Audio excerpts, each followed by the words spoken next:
গড়েশ্বৰৰ শুৱাকপুৰত বজ্ৰপাত পৰি 3 পশুধনৰ মৃত্যু পশুধনকেইটা পৰিয়ালৰ লোকে দিছিল পথাৰত এৰাল।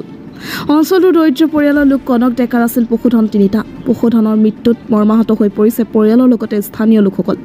ঘটনাস্থলীত উপস্থিত হৈ স্থানীয় গাঁওবুঢ়া আৰু চিকিৎসকৰ দল। বিভাগীয় কৰ্তৃপক্ষক সহায় আহ্বান জনালে স্থানীয় ৰাইজে। আমাৰ গাঁৱত এনেকুৱা হোৱা নাছিল, আমি শুনিছিলোঁ, কিন্তু এনেকুৱা ঘটনা ঘটা নাছিল। আজি 11:30 বজাত আমাৰ গাঁৱত 3টা তাৰমানে গৰু আৰু এটা গাই, এটা কাল্লা আৰু এটা দামুৰী একেলগে তাৰমানে মাৰা যোৱা দেখা পালোঁ। তিনিওটাই চৰাক পৰি মাৰা গৈছে আৰু একেবাৰে দুখীয়া পৰিয়ালৰ গৰুকেইজনী।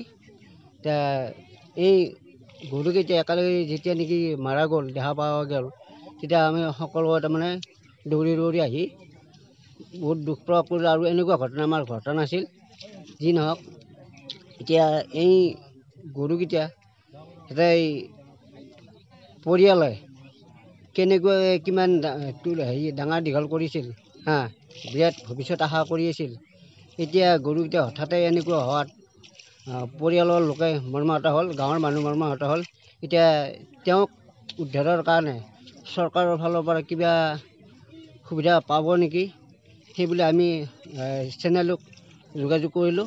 আমাৰ গাঁৱৰে যিটো নেকি আমাৰ পৰে, আমাৰ ডক্টৰ পৰে, আৰু ডক্টৰক জনালোঁ, গাঁওবুঢ়াক জনালোঁ।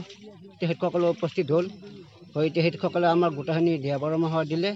এতিয়া আমি সেই হিচাপে নিউজ চেনেলকো আমি সাক্ষাৎ কৰি নিউজ চেনেলকো কৰিলোঁ।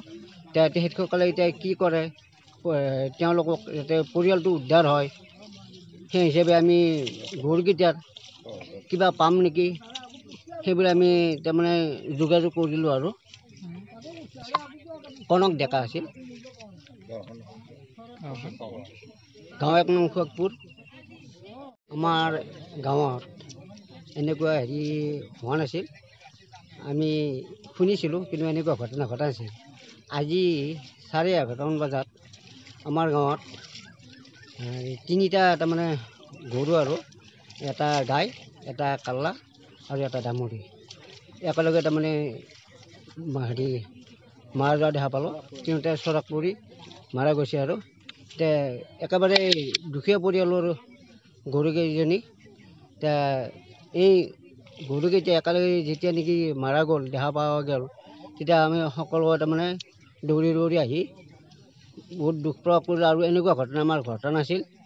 যি নহওক, এতিয়া এই গৰুকেইটা এই পৰিয়ালে কেনেকৈ কিমান ডাঙৰ দীঘল কৰিছিল, বিৰাট ভৱিষ্যত